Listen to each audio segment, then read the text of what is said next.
मैं अभी मैट्रिक में था। नया नया जवान हो रहा था।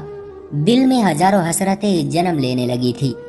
कुछ सपने थे जो मैं किसी राजकुमारी के लिए देखने लगा था। अभी मेरी उम्र 20 साल थी। मैट्रिक की परीक्षा खत्म करने के बाद मैं घर में ही रहता था।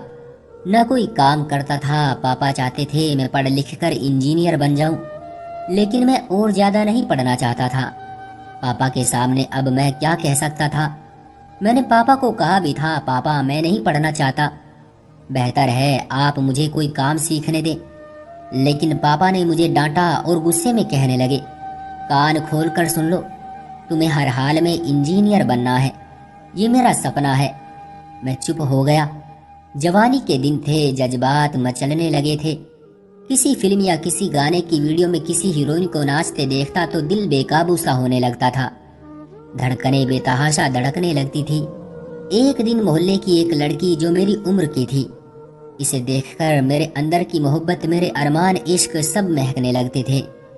कई बार उसकी आंखों में देखकर उसे अपनी मोहब्बत का एहसास दिलाना चाहा, लेकिन वो हर बार मुझे इग्नोर करके चली जाती थी। यूं कह लो मुझे वो बहुत अच्छी लगने लगी थी। उधर पापा चाहते थे मैं पढ़ लिख कर एक कामयाब इंसान बन जाऊं। यहाँ मैं किसी की मोहब्बत में दीवाना हो रहा था। उस लड़की को एक झलक देखने के लिए घंटों उसके घर के दरवाजे से थोड़ा दूर खड़ा रहता। उसके लगातार इग्नोर करने पर मेरे जज्बात मचलने लगे। कई बार उससे बात करने की भी कोशिश की।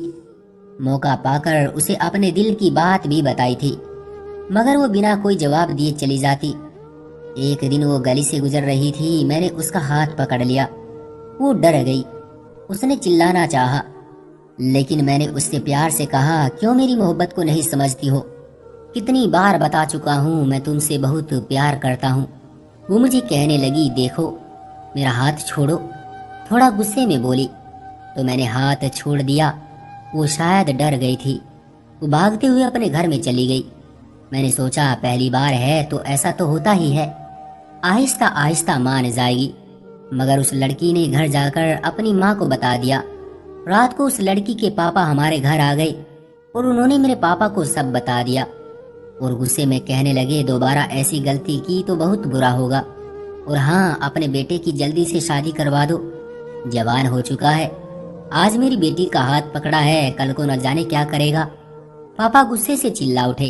पापा ने उस दिन पहली बार मुझ पर हाथ उठाया था। इतना मारा कि मेरे पूरे जिस्म पर निशान बन गए।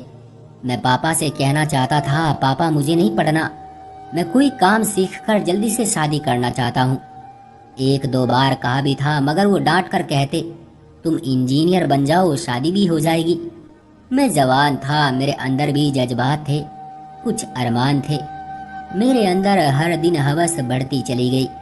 हर लड़की को देखकर न जाने क्या क्या सोचने लगता। मैंने खुद पर काबू करने की बहुत कोशिश की, लेकिन मेरे लिए खुद पर कंट्रोल करना नामुमकिन सा था। हमारे घर के पीछे से अक्सर एक आंटी अपनी बेटी कोमल के साथ हमारे घर आती थी। वो मेरी उम्र की थी और बहुत ही खूबसूरत थी। उसकी तरफ देखता तो नजर हटती ही नहीं थी। बहुत मीठी मीठी बातें करती थी। मैंने एक दिन माँ से कहा, माँ जी आंटी की बेटी के साथ मेरी शादी करवा दो। लेकिन माँ कहने लगी, शर्म नहीं आती ऐसी बकवास करते हुए? तुम्हें शादी करनी है तो पहले पढ़ लिख लो, अपने पैरों पर खड़े हो जाओ, फिर करवा देंगे शादी भी। कुछ कमाता तो है नहीं और बातें करता है शादी की। मैं किसी की बेटी की क्यों जिंदगी बर्बाद करूं? मैंने माँ से कहा, माँ मैंने कुछ पैसे जमा किए हुए हैं और मेरा एक दोस्त अपनी किराए की शॉप बेचकर बाहर जा रहा है। शॉप भी अच्छी चलती है, मैंने उससे बात भी की है। वो थोड़े से पैसों में मुझे अपनी शॉप देने के लिए तैयार है और बाकी के पैसे मैं आहिस्ता आहिस्ता दे दूंगा।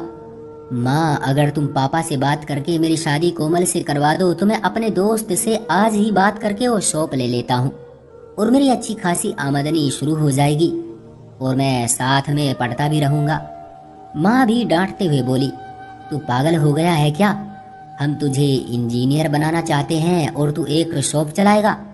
और वैसे भी शादी के बाद कहाँ होती है पढ़ाई, इंसान पत्नी के चक्कर में पड़ जाता है। अब जा दफा हो जा यहाँ से, कुछ पढ़ ले जाकर। मैंने हर तरह से अपने माँ बाप को समझाने की कोशिश की, मगर वो मेरी कोई बात मानने को तैयार ही नहीं थे। अब मैं खुद पर काबू नहीं कर पा रहा था। उन दिनों मेरी दोस्ती एक लड़की से हो गई, यूं कह ले एक गंदी औरत थी। मेरी जवानी के दिन थे, मैं उसके साथ रात भर फोन पर मोहब्बत भरी बातें करने लगा। उसके लिए शॉपिंग करता, उसे गिफ्ट देता। माँ पापा से छुपकर मैंने अपनी मोहब्बत की अलग दुनिया बसाई हुई थी। मैंने उसके साथ शारीरिक संबंध भी बना लिए थे। मैं कहाँ चाहता था ऐसा पाप करूं, लेकिन मैं बहुत मजबूर हो चुका था। 22 साल की उम्र में ये सच है कि इंसान को हमसफर की जरूरत होती है। इससे कोई भी मना नहीं कर सकता। उस लड़की के साथ मैं 2 साल रिलेशन में रहा। उसके बाद फिर मैं न जाने कितनी लड़कियों के साथ दोस्ती में रहा। मैं खुद भी ये पाप करता और दूसरों को भी इस पाप को करने का मौका देता। मैं अपनी पढ़ाई पर भी पूरा ध्यान देता था। वक्त गुजरता गया और मैं इस दलदल में बुरी तरह फंस गया। कुछ सालों के बाद मैं खुद को बहुत कमजोर महसूस करने लगा था। मैं इस पाप से निकलना चाहता था, लेकिन किस शर्त पर? मम्मी पापा तो मुझे कामयाब इंसान देखना चाहते थे। खैर, मैं इंजीनियर बन गया। मैंने एक दिन पापा से कहा, पापा आप चाहते थे कि मैं इंजीनियर बन जाऊं और मैं बन भी गया हूं। अब तो आप मेरी शादी करवा दो।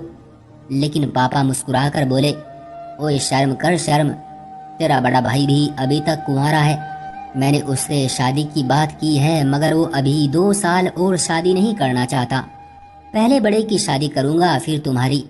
लोग क्या कहेंगे कि बड़ा कुंवारा बैठा है और छोटे की शादी कर दी। और ये देख घर की हालत बहुत खराब हो चुकी है, टूटी हुई छत है, कहाँ रखेगा पत्नी को? लोग ताने मार मार कर जान ले लेंगे। अब पहले कोई अच्छी सी नौकरी ढूंढ ले और फिर अपना अलग से घर बना ले, फिर शादी कर लेना। 4 पैसे होंगे, घर अपना होगा तो खानदान में भी इज्जत होगी। मैं चुप हो गया। मैं कैसे बताता पापा को मैं कितना मजबूर हो चुका हूँ। मैं किस कदर पापों की दुनिया में डूब चुका हूँ। मैं किस कदर बेबस हो चुका हूँ। मैं ना चाहते हुए भी पाप गुनाह करने लगा हूँ। मुझे हमसफर की जरूरत है। मैं पाप से बचना चाहता हूँ। लेकिन मेरे माँ बाप को तो नया घर और रिश्तेदारों की बातों की फिक्र थी। खैर, मैं नौकरी के लिए भटकने लगा। कुछ दिनों बाद मुझे दूसरे शहर में एक प्राइवेट कंपनी में जॉब भी मिल गई। मैं दूसरे शहर चला गया, वहाँ नौकरी करने लगा। वक्त गुजरता गया, मैं वहाँ कोठों पर जाने लगा। जब दिल मचलता तो किसी मजबूर औरत से अपनी हवस बुझा लेता। मैं नहीं चाहता था ऐसा, लेकिन मुझे एक नशा हो चुका था पाप करने का। मेरे सब जज्बात, सब मोहब्बतें, सारे अरमान आहिस्ता आहिस्ता धुएं की तरह उड़ने लगे थे। मैं हर वक्त यही सोचता था, पता नहीं कब मेरी शादी होगी, मेरी पत्नी होगी, बच्चे होंगे और मैं कब उनके साथ एक अच्छी जिंदगी गुजारूंगा। मेरी हर ख्वाहिश मिट्टी में मिलने लगी थी। अकेलापन और जिम्मेदारियों ने मेरे मिजाज को जलाकर राख कर दिया था। मैं रूखे मिजाज का हो गया। अब मैं दुनियादारी समझने लगा था। 10 साल गुजर गए। मैं 32 साल का हो चुका था। घर बन गया, मुझे अच्छी नौकरी भी मिल गई। अब मैं अच्छा खासा कमाने लगा। मेरे सर के कुछ बाल सफेद हो चुके थे। मैं घर आया, पापा कहने लगे, तेरे भाई ने भी अपना घर बना लिया है। मैंने तुम दोनों के लिए लड़कियां देखी हैं, बहुत खूबसूरत है, पढ़ी लिखी है, संस्कारी है। दोनों की शादी साथ करूंगा, तुम दोनों बहुत खुश रहोगे। सच पूछो तो अब मेरा मन बदल चुका था। अब मुझे शादी जैसे नाम से नफरत सी हो चुकी थी। ना चाहते हुए भी मैं शादी जैसे बंधन में बंध गया। मैं पापा की तरफ देख रहा था। अब क्या फायदा पापा, अब मेरे न वो जज्बात हैं और ना ही वो अरमान। अब मैं चाहकर भी इस सफर को निभा नहीं सकूंगा। पहली रात थी, वो लड़की दुल्हन बनी मेरे सामने बैठी हुई थी, लेकिन मुझे बिल्कुल भी खुशी नहीं हो रही थी। मैं पास जाकर बैठा। वो मुझसे बहुत से ख्वाब सजाए हुए थी। मैंने 10 साल बाजारी औरतों के साथ रिश्ते बनाए रखे थे, कभी किसी लड़की को गर्लफ्रेंड बनाकर तो कभी किसी कोठे की लड़की से। मैंने अपनी मोहब्बत, अपने जज्बात, अपना एहसास सब कुछ मिट्टी में मिला दिया था। मैंने उससे कोई भी प्यार भरी बात नहीं की। वो कुछ भी पूछती तो मैं उसे ठीक से जवाब न देता। कुछ देर बाद मैंने उसे कहा, मैं थका हुआ हूँ, मुझे सोना है। मैं करवट बदल कर सो गया। वो रात भर जागती रही, मुझसे बहुत सी बातें करना चाहती थी, कुछ दिल की बातें, मगर मेरा दिल पत्थर हो चुका था। अब मुझ में वो जज्बात नहीं थे। दिन गुजरने लगे। अब घर तो पक्का था, एसी वाला कमरा था, मेरे पास लाख रुपया महीना कमाने वाली नौकरी भी थी, लेकिन मेरी वो जिंदगी तो खत्म हो चुकी थी जो मैं चाहता था। मेरी पत्नी मेरा बहुत ख्याल रखती, हर पल मेरे साथ गुजारना चाहती थी, लेकिन उसकी हर अदा मुझे फरेब लगती थी। मैं उसके हर काम में कमी निकालता था। वो जैसे मुझे एक बोझ सा लगने लगी। वो मुझ में एक अच्छा हमसफर तलाश करना चाहती थी। वो मेरे दिल से मोहब्बत को धड़कता देखना चाहती थी। वो मेरे सीने से लगना चाहती थी। वो मेरा हाथ थामकर पूरी दुनिया घूमना चाहती थी, लेकिन मैं अब खत्म हो चुका था। हर वक्त मैं उलझा उलझा सा रहता था। मेरी पत्नी जब भी तैयार होकर मुझे कहती आज कहीं बाहर चले घूमने, तो मैं उसे किसी न किसी बहाने से टाल देता। मुझे आज भी उससे ज्यादा बाजारी औरतों में दिलचस्पी थी। वो रोती थी, मुझसे मोहब्बत की भीख मांगती थी। वो रो रो कर मुझसे पूछती आखिर क्या वजह है, क्यों मैं उसमें दिलचस्पी नहीं रखता। मुझसे पूछती थी क्या मैं आपको अच्छी नहीं लगती, आखिर क्या वजह है, आप मुझसे इतने दूर दूर क्यों रहते हैं। लेकिन मैं भी क्या करता। आज से 10 साल पहले जब मैं अपने माँ बाप से यही भीख मांगता रहा, तो उन्होंने मुझे इंजीनियर बनाने और अच्छा घर रिश्तेदारों की बातों की वजह से अकेला छोड़ दिया। 10 साल पहले मैं ये सब एहसास एक एक करके खोता रहा। मैं दिन रात तड़पता रहा, मैं चीखता चिल्लाता रहा। आज जब वक्त गुजर गया तो मैं कैसे मोहब्बत भरा सफर तय करूं, कैसे मैं वही एहसास वही जज्बात वापस लेकर आऊं। हर बात मुझे अब फरेब लगती है, हर बात मुझे झूठ लगती है। पत्नी की मोहब्बत, उसकी फिक्र करना, उसका प्यार से मुझे आवाज देना, मुझे खाने के लिए पूछना, हर अदा मुझे फरेब लगने लगी। मैं खड़ूस सा इंसान बन चुका था। अब मैं खत्म हो चुका था। पत्नी के साथ मैं बात बात पर झगड़ा करने लगा। वो जितना ये रिश्ता निभाना चाहती थी मैं उसे इतना ही जलील करता। एक रात वो मेरे पास आई, मैं सो रहा था, मेरे कदमों को पकड़ लिया। वो जैसे थक चुकी थी मेरे सामने हाथ जोड़कर रोने लगी। मुझसे क्या गुनाह हुआ है, मैंने क्या गलती कर दी है, मैं ऐसा क्या करूं कि मैं आपको पसंद आ जाऊं। मैं पढ़ी लिखी हूं, मैं जवान हूं, वफादार हूं, मेरी जान बताओ ना क्या कमी है मुझमें जो आप मुझे इतना दर्द देते हैं। शादी को 1 साल गुजर गया है, कभी एक बार भी आपने मोहब्बत से बात नहीं की मुझसे। आप क्यों मेरे साथ ऐसा कर रहे हैं। वो मुझे कस्में देने लगी, लेकिन कमबख्त मुझे उसका रोना भी फरेब की तरह लगने लगा था। मैं चुप हो गया। मेरा इग्नोर करना उसे तकलीफ देने लगा। मैं अब भी बाजारी औरतों के साथ रातें गुजारता। उनकी बातों से, उनकी अदाओं से मुझे मजा आता। जब एक औरत से दिल भर जाता तो दूसरी औरत से दिल लगा लेता। मैं अब इस दुनिया में खो चुका था। मैं अब कैसे एक औरत यानी अपनी पत्नी के साथ सारी जिंदगी गुजार सकता था। मुझे तो आदत पड़ गई थी औरतों के बदलने की। पत्नी को देखता तो जहर लगती थी। फिर एक दिन वो दिन भी आया कि मेरी पत्नी को मेरी सारी हकीकत पता चल गई। मुझे लगा कि अब वो मुझे छोड़कर चली जाएगी, सारे खानदान में मुझे बदनाम करेगी, मगर ऐसा कुछ भी ना हुआ।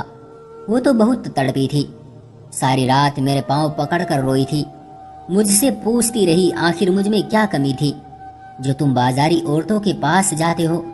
मेरे पास उसके सवालों का कोई जवाब न था। फिर रोते रोते मुझे कहने लगी भगवान के लिए ये काम छोड़ दो, चाहे मेरे करीब मत आओ, मुझसे नफरत करो, मगर प्लीज ये सब छोड़ दो। क्यों अपनी जिंदगी खराब कर रहे हो। ऊपर वाले से डरो, वो मुझे भगवान के वास्ते देती रही और मैं लापरवाही में करवट बदल कर सो गया। कुछ देर बाद मैंने सपने में खुद को एक बड़े से मैदान में खड़ा देखा जहां अदालत लगी हुई थी और मेरी पत्नी चिल्ला चिल्ला कर कह रही थी मेरी खुशियों का कातिल यही इंसान है। मैंने बहुत समझाया था मगर उसने मेरी एक न सुनी थी। मुझे इंसाफ चाहिए, मुझे मेरी खुशियां चाहिए। फिर अचानक से मुझे लगा मुझे आग की तरफ धकेला जा रहा है। मैं चाहकर भी खुद को नहीं संभाल पा रहा था। मैं जोर जोर से चिल्लाने लगा। आग मेरे बिल्कुल करीब आ गई थी कि मैं हड़बड़ा कर उठ बैठा। मेरी आंख खुल गई थी। मुझे अभी तक उस आग की तपिश अपने अंदर महसूस हो रही थी। मेरी पत्नी मेरे कदमों की तरफ बेड से टेक लगाए सोई हुई थी। शायद वो रोते रोते सो गई थी। मेरी आंखों से आंसू निकलने लगे। मैं जल्दी से उठा, उसके पास बैठ गया। मैं रो रहा था। मैं भगवान से अपने पापों की माफी मांग रहा था। मेरे रोने की आवाज से मेरी पत्नी जाग उठी और मुझे रोता देखकर मुझसे पूछने लगी, क्या हुआ, क्यों रो रहे हो आप? मैं हाथ जोड़कर उससे माफी मांगने लगा। भगवान के लिए मुझे माफ कर दो। मैं वादा करता हूँ कि अब कभी भी ऐसा पाप नहीं करूंगा और तुम्हारे साथ एक अच्छी जिंदगी गुजारूंगा। तुम्हें तुम्हारा हक दूंगा। मेरी पत्नी हैरान भी थी और खुश भी बहुत थी। उसने मुझे सीने से लगा लिया और कहा कि शुक्र है ऊपर वाले का जो उसने तुम्हें सही समझने की शक्ति दी, और मैं ऊपर वाले से प्रार्थना करती हूँ कि भगवान आपको माफ कर दे। आज इस बात को 1 साल गुजर चुका है। ऊपर वाले ने हमें एक प्यारा सा बेटा दिया है और भगवान का धन्यवाद है कि उसने हमारी जिंदगी खुशियों से भर दी। आज मैं सब माँ बाप से हाथ जोड़कर कहता हूँ, अपने बच्चों की शादी समय पर कर दें, वरना इस पाप के जिम्मेदार बच्चों के साथ साथ आप भी होंगे। भगवान के लिए जो पाप मुझसे हुए हैं, आप अपने बच्चों को इस पाप से बचाइए। जो गलती मेरे माँ बाप ने की उसे आप मत दोहराएं। तो दोस्तों, ये थी हमारी आज की किसी की जिंदगी पर बीती हुई सच्ची कहानी। आपका क्या कहना है इस कहानी के बारे में? कमेंट करके हमें जरूर बताएं। वीडियो को लाइक करके चैनल को सब्सक्राइब कर लीजिए। साथ में घंटी को दबाकर ऑल पर सेट कर लीजिए ताकि आने वाली वीडियो आपको तुरंत मिले। मैं मिलता हूँ आपसे अगली वीडियो में। तब तक के लिए धन्यवाद।